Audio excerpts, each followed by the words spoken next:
Kombinatorik betyder kombinationsmuligheder. Vi ser på et eksempel på det her. 4 æbler, 3 bananer og 2 blommer. Når man så skal have 4 æbler, så har vi så 4 grene her. Det vil sige, at man har 4 valgmuligheder. Så man skal have 3 bananer. Kan man så gøre det. Så har vi 3 grene her, og så kan man så gøre det alle 3 gange. Alle 4 grene, så siger 4 gange 3, og det samme vi skal her nu. Så kan vi sige, at det er 4 gange 3, det er 2, det er 4, 28, det er 24. Boller. Der er så et lidt mere avanceret eksempel, hvor vi har 14 blommer, og hvor vi skal have udvalgt 2. Okay, så vi starter med at kunne vælge mellem 14 blommer. Og så når du har valgt en blomme, så er der selvfølgelig nogle 13 blommer at vælge fra.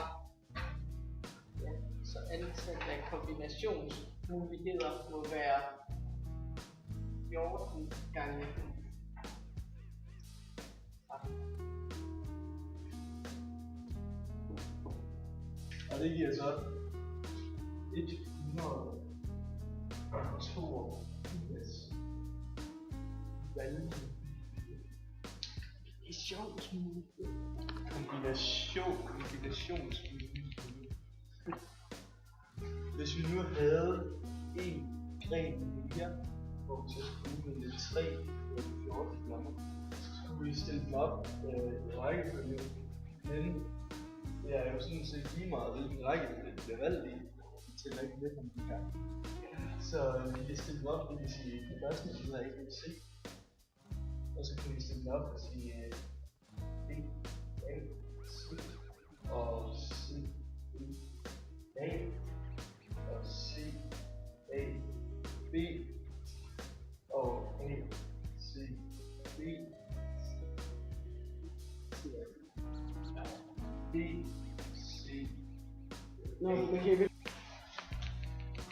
hvor det så vil i stedet for at hedde 14 gange 13, eller 14 gange 13 gange 13. Men ja, i bund og grund fuldstændig lige meget med række. Hvis vi nu vil regne det her ud, så kan vi stille det op og sige, det her kommer til at hedde 3 gange 2 gange 1. Og det er jo så 6. Og så er der jo egentlig 6 muligheder, kan man sige.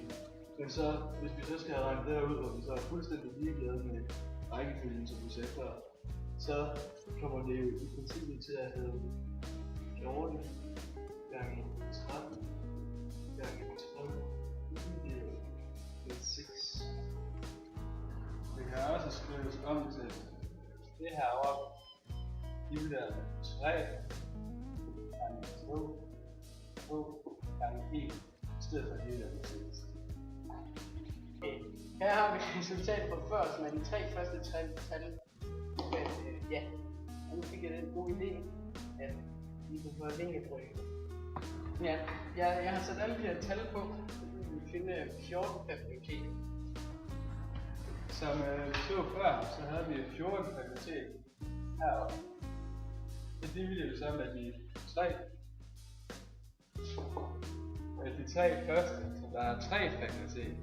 Så har vi 3 fakulteter her. Og så dividerer vi med de 11 andre tal. Som er 11 fakulteter. Den her udregning her, som vi havde før, det hedder 14 fakultet, det er 3 fakultet og 11 fakultet. Den vil vi også skrive her, hvor vi tager 14 fakultet og dividerer med 3 fakultet, og så tager vi 14 minus 3 fakultet. Det er det samme. Det der skrives som K 14, komma 3. Vietnam. Det her, det bruger vi i binomialdelen, men det er jo så selvfølgelig kun det strækning, den er lige meget. Og det skal bruges op, som det står her. K, L, R, og det skal bruges også noget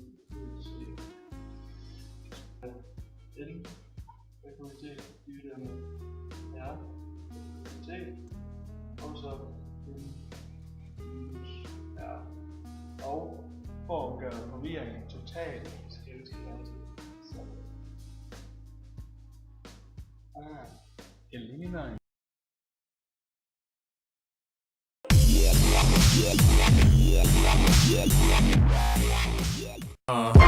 I know you like my style. You like how I break it down. I know you like my style.